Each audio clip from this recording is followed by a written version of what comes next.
قل من بيده ملكوت كل شيء وهو يجير ولا يجار عليه إن كنتم تعلمون سيقولون لله قل فأنى تسحرون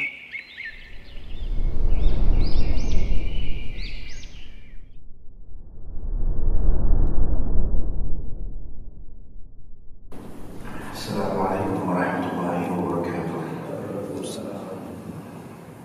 Alhamdulillah nahmaduhu wa nasta'inuhu wa nastaghfiruh wa na'udzu billahi min shururi anfusina wa sayyiati a'malina. May yahdihillahu fala mudilla lahu wa may yudlil fala hadiya lahu. Asyhadu an la ilaha illallah wahdahu la syarika lahu wa asyhadu anna Muhammadan 'abduhu wa rasuluhu la nabiyya ba'dahu. Allahumma inna nas'aluka 'ilman nafi'an wa rizqan thayyiban wa 'amalan mutaqabbalan. Insyaallah kita akan lanjutkan kembali kajian beberapa kitab fikih dalam mazhab Hanafi. Pada pagi hari ini kita mengkaji lanjutan kitab Zad al-Mustaqni' yang kita mulai pada pagi hari ini dari bab at-tayammum, yaitu pembahasan tentang tayammum dari segi basicnya, yaitu definisinya dan beberapa info berkaitan dengan tayammum. Yang mana tayammum secara bahasa adalah al-qasd, yaitu maksud atau tujuan, itu tayammum. Sementara tayammum secara syariat adalah at-ta'abbudu lillahi biqasdi as-sa'idi at-tayyib limashil wajhi wal yadaini bihi. Tayammum secara syariat adalah beribadah kepada Allah dengan menggunakan tanah yang baik. Tanah di sini yaitu berdebu, ya. Dengan menggunakan tanah yang baik yang layak untuk bertayamum dengannya, ya. Untuk mengusap wajah dan kedua tangan. Untuk mengusap wajah dan kedua tangan. Jadi tayamum adalah beribadah kepada Allah Ta'ala dengan menggunakan tanah yang baik untuk mengusap wajah dan kedua tangan. Memang kedua tangan, walaupun nanti insya Allah kita akan lebih condong ke kedua telapak tangan, tapi di definisi kita pilih kedua tangan karena sebagian dari ulama mereka mengatakan tayamum untuk tangan sampai sini. Ya. Jadi perselisihan di antara ulama, beda antara pendapat ulama, ada yang hanya sampai sini, ada yang sampai sini. Ya. Dan tayamum berarti adalah ibadah pada Allah. Tayamum adalah ibadah kepada Allah Ta'ala. Jadi dia bukan sebatas perbuatan tradisional atau perbuatan biasa duniawi, bukan, melainkan dia ibadah kepada Allah Ta'ala. Dan yang digunakan materinya adalah as-sa'id at-tayyib. Sa'id itu ma yas'udu 'al ard. Sa'id adalah apa yang naik di atas bumi, yaitu yang terwujud di atas bumi. Tanah yang ada di batu, tanah yang ada di lantai bumi, atau bahkan tanah atau debu yang ada di tembok masjid misalnya, jika ada debunya maka itu termasuk sa'id. Karena masih nempel di permukaan atau di bagian bumi. Ya, dan adapun apa yang ada di langit itu bukan termasuk. Dan sa'id tersebut thayyib, baik. Yang mana Allah Subhanahu wa taala juga menyebutkan fatayammamu sa'idan thayyiba, yaitu tanah yang thayyib, yang baik, yang tidak mengandung najis. Ya, tidak mengandung najis. kalau bercampur dengan najis maka tidak sah untuk dijadikan sebagai bahan tayamum. Terus kemudian tayamum ini menggunakan tanah yang baik untuk mengusap wajah dan mengusap kedua tangan. Mengusap wajah dan mengusap kedua tangan. Jadi wajah diusap. Diusap berarti bukan dibasuh, artinya tanahnya cukup sedikit aja diusap. Dan kedua tangan, sedikit aja tanahnya, enggak usah banyak-banyak. Seadanya aja yang kena. Yaitu tayamum. Dan tayamum termasuk kekhususan umat ini yang tidak terdapat pada umat sebelum Nabi Muhammad SAW. Sebagaimana kata Nabi SAW, "U'titu khamsan lam yu'tahunna ahadun qabli." Aku, yaitu Nabi Muhammad SAW, telah diberikan 5 hal spesial yang tidak diberikan kepada umat atau Nabi sebelumku. Dan di antaranya yaitu waju'ilat liyal ardu masjida wa tahura. Fa ayyuma rajulin min ummati adrakahtu shalah falyusalli.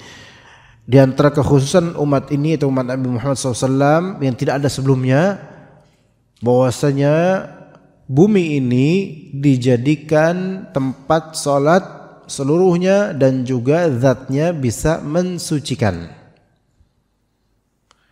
Maksudnya apa tempat salat? Yaitu dimanapun antum salat di muka bumi ini maka sah. Kalau dulu ya di zaman Bani Israel itu salat itu hanya di tempat tertentu yang ditentukan sebagai tempat ibadah. Tapi kalau di syariat Nabi Muhammad SAW, antum salat di rumah, antum salat di masjid, antum salat di lapangan, bahkan sebagian dari amalan salat di syariat ini dianjurkan salat di musolla, tempat yang terbuka seperti lapangan, kayak salat Id, ya. Maka sah salatnya dimanapun selama bukan di tempat yang mengandung najis atau tempat yang berpotensi syirik, seperti kamar mandi, tempat pembuangan sampah, atau kuburan, atau tempat yang biasa di situ orang-orang berbuat syirik, maka ini baru terlarang sholat di tempat itu. Kalau di tempat pembuangan sampah atau tempat kayak WC itu disebutkan di antara syarat sah sholat adalah terhindar dari najis dari segi badan, pakaian, dan tempat dia sujud atau sholat. Kalau larangan untuk sholat di kuburan atau di tempat ritual syirik karena berpotensi tasyabbuh dan menyerupai orang musyrik yang beramal ibadah di tempat syirik. Maka dimanapun waju'ilat liyal ardu masjida, di tempat manapun antum sujud, dimanapun antum sholat maka sah sholatnya. Wa tahura, dan dimanapun bagian bumi apapun itu antum menggunakan untuk tayamum maka itu mensucikan antum. Di tanah manapun, mau Afrika, mau Indonesia, mau di lapangan, bahkan tembok masjid kalau mengandung debu, maka debu-debu tersebut bisa mensucikan. Itu kata Nabi SAW. Dan umat-umat sebelum Nabi Muhammad SAW, terus syariat Islam Nabi Muhammad SAW, jika mereka tidak menemukan air, maka mereka akan tetap dalam kondisi seperti itu sampai mereka mendapatkan air, kemudian bersuci dengan air. Dan itu menyulitkan mereka pada masa itu. Jadi syariat sebelum syariat Nabi Muhammad SAW itu syariat yang tidak ringan. Ya, tidak ringan. Dan juga dari segi pahala lebih besar pahala untuk syariat ini. Makanya alhamdulillah kita bersyukur ya dengan kemudahan dari Allah Subhanahu wa taala dan keutamaan umat Islam, dakwahnya Nabi Muhammad ini keutamaannya besar banget dibandingkan umat-umat sebelumnya.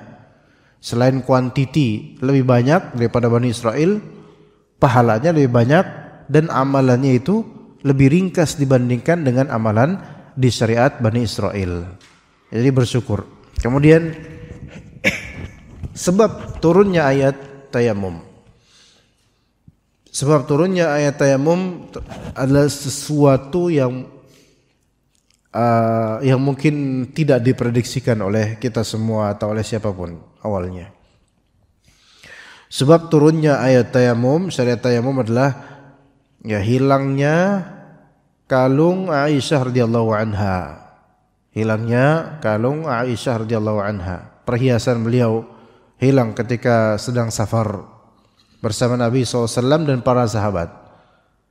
Maka hilang dan kalung tersebut atau perhiasan tersebut yang mana Aisyah berhias diri untuk Nabi SAW dengan perhiasan itu.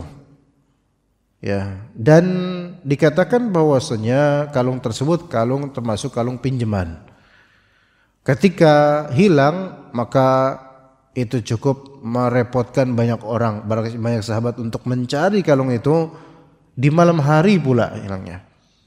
Maka perjalanan pun tertunda dan mereka pun berhenti dan mencari-cari. Dulu kan nggak ada senter.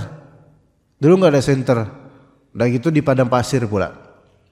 Maka dicari sampai pagi hari, sampai habis air.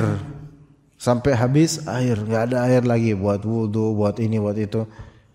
Maka Allah Subhanahu wa taala kemudian turunkan ayat tayamum. Karena peristiwa ini, karena kesulitan ini. Ya, ketika turun ayat tayamum, maka kemudian dilakukanlah tayamum tersebut, dan setelah itu ditemukanlah kalung ternyata di bawah untanya Aisyah radhiyallahu anha. Dia orang tadi malam jauh-jauh cari, ternyata jatuhnya di situ-situ doang gitu loh. Ya, kalau mungkin kita mengalami ini mungkin langsung pada misuh-misuh. Gitu kan. Tapi kemudian ketika ini semua terjadi, maka Usaid bin Khudair mengatakan, "Ma hiya bi awwali barakatikum ya ala Abi Bakar." Ini bukan pertama kali bukti keberkahan kalian wahai keluarganya Abu Bakar. Ya, bukan malah marah-marah, tapi malah ini bukan pertama kalinya kita menyaksikan betapa kalian tuh keluarga yang berkah wahai keluarganya Abu Bakar. Apa maksudnya? Ya, apa maksudnya? Kita tahu bahwasanya kata Allah Azza wa Jalla, fa inna ma'al usri yusra, inna ma'al usri yusra. Sesungguhnya bersamaan dengan satu kesulitan, bersamaan dengan kesulitan ada satu kemudahan. Diulang lagi oleh Allah, inna ma'al usri yusra. Sesungguhnya bersama dengan kesulitan ada satu kemudahan. Yang pada sebagian ulama mengatakan diulangnya ayat ini menunjukkan bahwasanya apapun jenis kesulitannya maka akan ada dua kemudahan buat atau bersama dengan kesulitan itu. Ya. Fa inna ma'al usri yusra.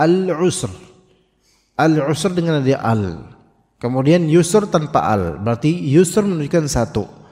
Al-usr kesulitan menunjukkan jenis apapun kesulitannya akan ada satu kemudahan. Diulang lagi oleh Allah, sesungguhnya apapun kesulitannya ada satu kemudahan. Jadi sebagian ulama beristinbat di sini bahwasanya pada kesulitan apapun bersamaan dengannya ada dua kemudahan. Nah, di sini kesulitannya adalah repotnya orang-orang mencari apa? Mencari kalungnya yang biasa pakai Aisyah. Kemudian akhirnya dengan sebab pencarian itu berhenti kafilah dan juga kehabisan air. Ya. Dengan itulah kemudian turun syariat pemudahan untuk tayamum. Jadi dimudahkan oleh Allah untuk tayamum, kemudian ditemukanlah kalung tersebut. Maka ini kemudahan dari Allah. Dan ada kalimat mahya min awali barakatikum ya ala Abu Bakar. Ini bukan pertama kali kami menyaksikan keberkahan kalian. Apa korelasi hal ini dengan keberkahan orang, yaitu Aisyah, Abu Bakar? Orang yang Allah berkati, ketika Allah berikan dia satu kesulitan, maka Allah Ta'ala tampakkan buat dia beri lebih dari satu kemudahan. Nah, gitu. Maka kalau antum melihat kita ini, diri kita ini masing-masing lihat ya. Berkah atau enggak, ya ada keberkahan enggak, itu jangan ngelihat susahnya doang, jangan ngelihat ujiannya doang, jangan lihat musibahnya doang. Tapi lihat, kalau ternyata dengan ujian ini Allah Ta'ala berikan lebih kemudahan di sisi lain, maka ketahuilah ini keberkahan dari Allah Azza wa Jalla. Begitu. Tapi kalau dengan ujian ini kita malah semakin belingsakan, semakin jauh sama Allah, dari Allah, maka ketahuilah berarti lagi enggak berkah kita ini, lagi sial, lagi apes karena dosa. Ya begitu. Jadi ayat tayamum, ayat tentang tayamum ini ada fadilah dan faedah penting tentang kehidupan kita. Kemudian dikatakan oleh Al-Hajjawi dalam kitab Zad Al-Mustaqni', kitab bab at-tayammum, tayamum wa huwa badalu taharatil ma. Tayamum adalah badal.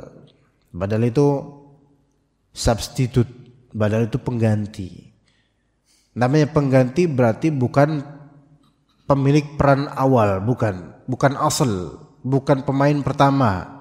Pengganti itu nanti ketika udah pemain pertama udah enggak memungkinkan, maka baru diganti. Sehingga tidak boleh dari awal seseorang tayamum padahal ada air.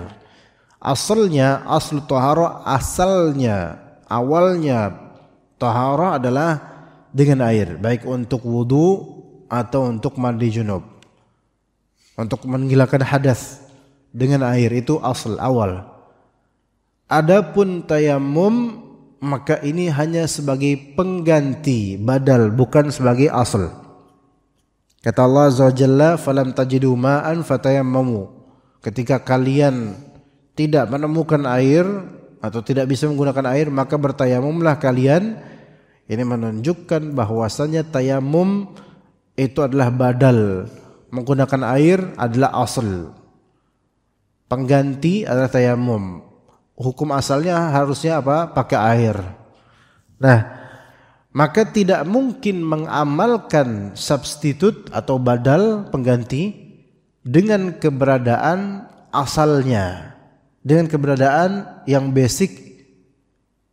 Enggak boleh dihilangkan atau ditinggalkan basic tersebut kecuali jika memang sudah tidak mungkin menggunakannya atau tidak ada, maka baru menggunakan penggantinya. Ya, jadi faedah di antara faedah masalah ini, bersuci jika ditemukan air maka tidak sah menggunakan tanah. Tidak sah menggunakan tanah.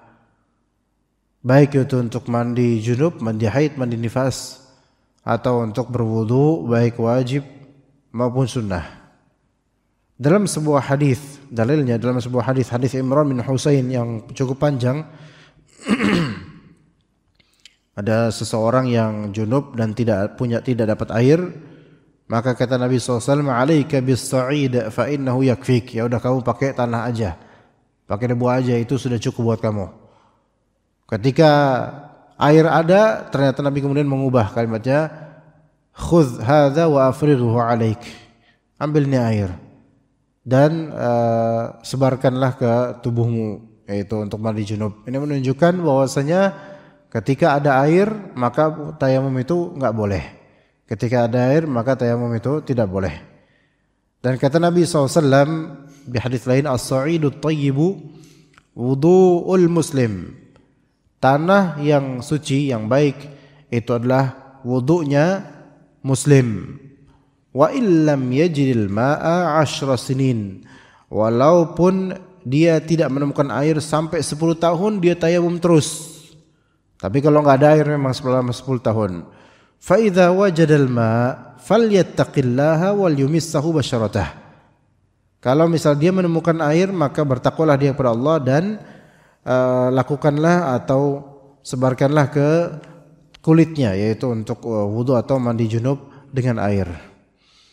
Nah, pembahasan kita ini sekarang insyaallah, ya kemungkinan kita enggak sampai syuruk ya, karena ana juga 8:30 ada kajian di Mu'adz bin Jabal, jadi waktunya sangat mepet ya.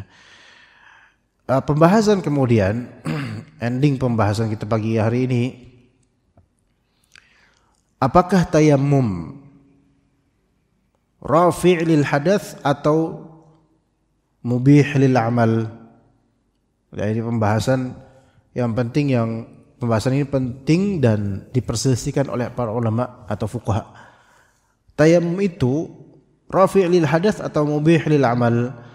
Sebenarnya tayammum itu hakikatnya dia menghilangkan hadas atau apakah dia pemboleh amalan gitu. Nah, ini digambarkan dulu pembahasan ini. Apakah tayamum?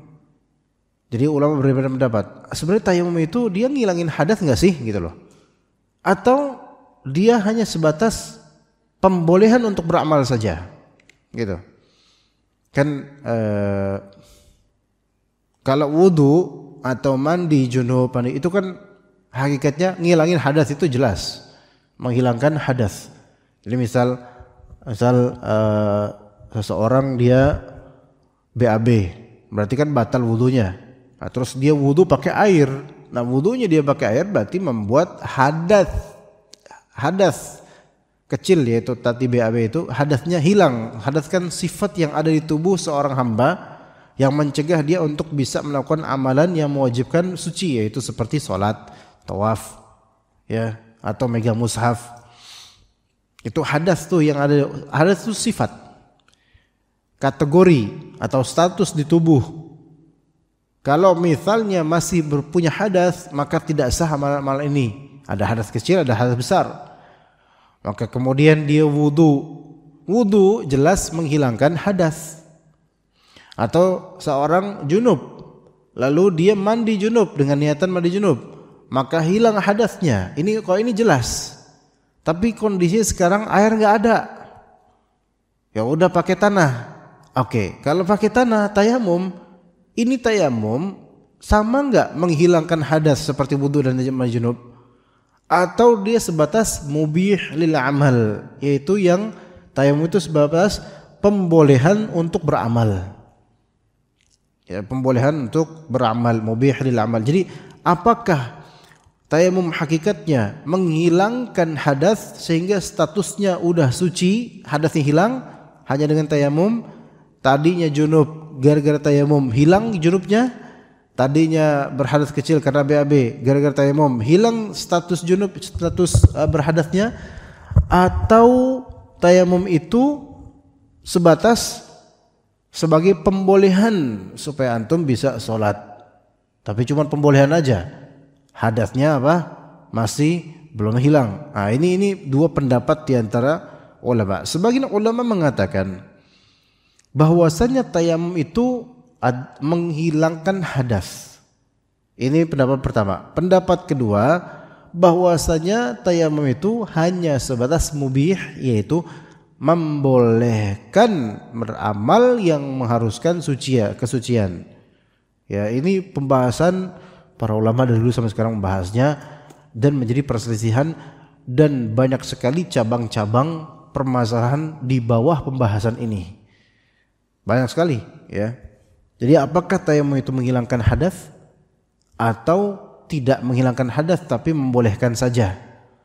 Nah, wallahu alam, yang sahih dan itu yang pendapat yang kita lebih condong padanya, bahwasanya tayamum itu menghilangkan hadas persis seperti wudu, persis seperti mandi untuk mandi junub, mandi haid, mandi nifas. Itu menghilangkan hadas dengan tayamum. Ya. Walaupun cuma tayamum, kalau pakai logika sederhana manusia, wah masa tayamum menghilangkan hadas? Kalau mandi junub jelas pakai air jebar-jebur. Tayamum kan cuma cek gitu, wajah, tangan, masa menghilangkan hadas gitu. Tapi kan dalil-dalil itu lebih condong ke situ. Full udah hilang hadasnya. Kata Allah Azza wa Jalla di ayat berkaitan dengan tayamum, ma yuridullahu liyaj'ala 'alaikum min harajin walaki yuridu liyutahhirakum. Allah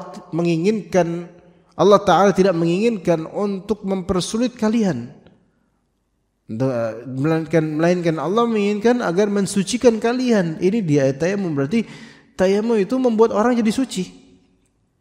Membuat orang jadi suci setelah berhadas. Ya, kemudian juga kata Nabi SAW yang tadi kita sebutkan hadisnya, wa ju'ilat liyal ardu masjida wa tahura. Tanah ini, bumi ini Allah jadikan untuk kita sebagai tempat sujud dimanapun. Wa tahura, dan tanah ini sebagai tahur. Tahur itu maknanya suci secara zat dan mensucikan orang yang memakainya. Maka membuat seseorang suci dengan apa? Dengan tayamum itu. Kalau membuatnya suci berarti hilang enggak hadasnya? Hilang. Dan ini konsekuensinya itu besar nantinya. Konsekuensinya besar. Nah, apa konsekuensi sebenarnya dari perbedaan pendapat dan apa masalah-masalah yang bisa berefek, bisa terkena efeknya di perbedaan pendapat ini? Kita tadi bilang ulama pertama berpendapat, dan ini kita yang ikuti, bahwasanya tayamum menghilangkan hadas. Ulama kedua berpendapat, dan ini bukan pendapat yang kita ikuti, bahwasanya tayamum hanya sebatas membolehkan beramal tapi tidak menghilangkan hadas. Apa konsekuensinya? Pertama, kalau kita bilang tayamum itu, nih misalnya tayamum itu tidak menghilangkan hadas tapi membolehkan beramal saja, maka jika orang yang bertayamum dia meniatkan suatu amalan ibadah dengan tayamum itu, maka enggak boleh untuk melakukan ibadah yang lebih di atasnya. Gimana? Paham enggak? Ini bagi yang berpendapat kedua, yaitu tayamum itu enggak menghilangkan hadas, dia cuma membolehkan saja. Misal, ini bukan kita ya, ini bukan kita. Misal, seseorang dia habis BAB. Habis BAB dia pengen sholat sunnah duha. Pengen sholat duha di rumah. Wah, nggak ada air nih. Ya, udah tayamum dah. Atau jangan di situ karena kalau di sini ada air ya. Yang lebih realistis, misalnya di safar. Antum safar ke Jawa, misalnya Jawa Tengah, tapi naik bis yang pagi, yang siang, bukan yang malam. Maka berangkat dari Jatiwarna gitu, misalnya. Berangkat ke Jawa Tengah. Gabut free time ya, bahasa Gen Z. Apa antum luang waktu di dalam bis ya, daripada bengong, antum pengen sholat duha di safar ini, ya boleh-boleh aja. Dan sholat duha atau sholat sunnah kan tidak harus berdiri, ya udah di atas kendaraan.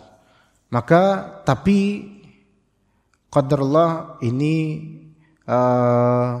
ada air memang mungkin atau WC kecil, tapi antum ngelihat airnya kurang bersih atau mungkin bahkan enggak ada air. Tapi kalau pakai air ini buat minum gitu. Ya maka boleh antum tayamum. Boleh tayamum. Nah, karena enggak mungkin kan antum bilang ke kondekturnya, "Pak, maaf Pak, saya mau sholat duha. Tolong berhenti dulu, kalau saya mau nyari air buat," kayaknya enggak bakal dikabulin. Yang dikabulin antum diberhentiin, tapi udah tetap aja tuh jalan bisnya pergi gitu. Nah, akhirnya antum tayamum. Pakai apa? Pakai debu yang ada di bagian bawah kursi misalnya, di bawah bangku, di bawah seat. Ya, antum tayamum. Kalau antum pakai pendapat kedua, tayamum ini hanya membolehkan, tidak mengangkat hadas, terus antum sholat duha. Nanti ketika di rest area mau sholat zuhur, apakah sah antum sholatnya, sholat zuhur dengan hasil tayamum tadi? Jawabannya kata para ulama yang berpendapat kedua, tidak sah. Antum harus wudu lagi karena status antum belum suci full. Antum hanya dibolehkan tadi untuk beramal sholat duha saja. Karena tayamum yang antum lakukan tadi hanya mubih, membolehkan sholat duha saja karena niatan antum buat sholat duha. Maka untuk sholat yang di atasnya itu sholat fardu, enggak. Ini bagi pendapat yang membolehkan tayamum hanya membolehkan sholat saja, membolehkan amalan itu saja. Namun pendapat yang lebih sahih dan kita ikuti tayamum itu menghilangkan hadas. Tayamum itu menghilangkan hadas. Bukan hanya sebatas membolehkan beramal, menghilangkan hadas. Artinya status antum berubah, yang tadinya habis BAB, BAK berhadas kecil, nggak ada air untuk berwudu, maka antum tayamum, dan tayamum itu pure murni menghilangkan hadas. Antum sholat duha di bis, kemudian di siang hari bis pun bertambat di rest area. Nah di situ antum pengen sholat duhur dan asar jamak takdim. Apakah wajib untuk wudu lagi? Jawabannya tidak lagi wudu, nggak apa-apa. Antum langsung sholat duhur, sholat asar, maka hukumnya sah karena status antum telah berubah menjadi suci, tidak berhadas. Ini salah satu konsekuensi dari perbedaan pendapat ini, dan ini lebih sahih. Jadi diingat tadi faedahnya tayamum menghilangkan hadas. Sehingga ketika antum salat tayamum jangan ragu, antum melakukan amalan apapun yang mengharuskan suci, ketahuilah antum sudah suci seolah-olah seperti antum telah wudu tadi atau telah mandi gitu. Kemudian di antara faedah lagi dari permasalahan, kalau kita pilih pendapat kedua bahwasanya tayamum itu hanya membolehkan beramal tapi tidak menghilangkan hadas, maka di antara konsekuensinya jika waktu telah habis maka efek tayamum itu juga telah habis sehingga harus bersuci lagi. Gimana, bisa dipahami nggak? Jika waktu untuk tujuan beramal gara-gara beramal dia tayamum itu telah habis waktunya, maka dia harus bersuci lagi. Ya, contoh misal antum tayamum untuk sholat zuhur, kadang ada air. Maka ketika nanti di waktu asar antum pengen sholat asar, antum harus mengulang penyucian itu, mengulang bersuci itu. Kalau ada air wajib pakai air, kalau masih belum ada air maka tayamum lagi. Itu kalau kita katakan tayamum itu hanya sebatas membolehkan beramal, bukan menghilangkan hadas. Namun yang lebih sahih adalah tayamum itu menghilangkan hadas. Sehingga kalau antum tayamum untuk sholat zuhur, tayamum kadang ada air, sholat zuhur, terus nggak tidur nggak apa, waktu asar masuk dan antum belum kentut, belum BAB, belum BAK, berarti belum hilang kesuciannya, belum berhadas.